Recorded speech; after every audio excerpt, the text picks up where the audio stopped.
Some people with disabilities make the awful decision to end their own lives.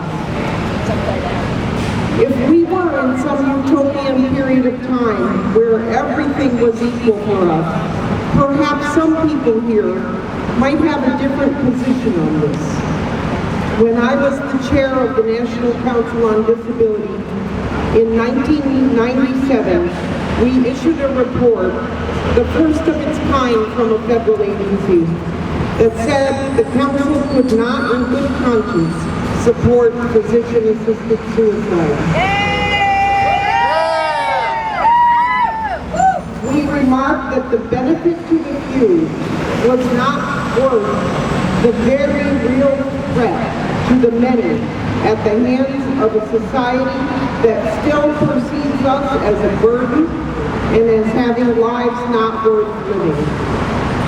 In 2005, the National Council on Disability saw fit to reaffirm this position. They noted that in the 8 years since the original paper, concerns about the slippery slope have only become more real and the slippery slope more slippery. Though the Supreme Court had overturned some lower court decisions, they left it up to the states to be free to experiment, and experiment they have. Guess whose lives they're experimenting with? Ours. A few notes, I think, from Oregon lends light on why we're all here today.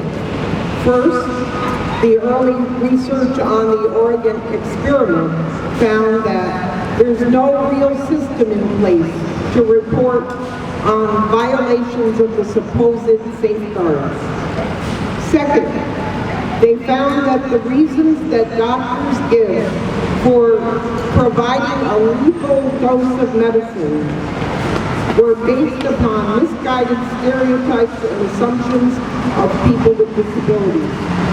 Wait till you hear this. 87% of the doctors reported that they did so because of their perception that the person was living a life with a loss of autonomy. 80% did so because of their perception that we live lives without dignity. 36%, which I understand from Diane is now up to 49%, did so believing that the individual felt themselves to be a burden on their families. We cannot forget for a minute that this is a civil rights issue. Non-disabled individuals who show suicidal tendencies have social workers, nurses, and doctors rushing to their side to send them off for a psychiatric evaluation. Not so with us. It's as if people think, if I were them, I'd want to do it too. In fact, in Oregon, only 16% of the individuals who chose physician-assisted suicide were ever referred for a psychiatric referral. Let's keep in mind, as we gather here today, those people in those rooms don't believe that we're on a slippery slope. The slope is very, very slippery. And the lives of so many disabled Americans and millions of disabled people all around the world are in jeopardy of sliding right down into the abyss. Not Dead Yet has led the charge, and I am so proud of you for doing this, Diane. You've made it your life's calling, as have so many people here. But make no mistake about it. Though we're all wearing Not Dead Yet t-shirts, many of us come from many other organizations all around America here today.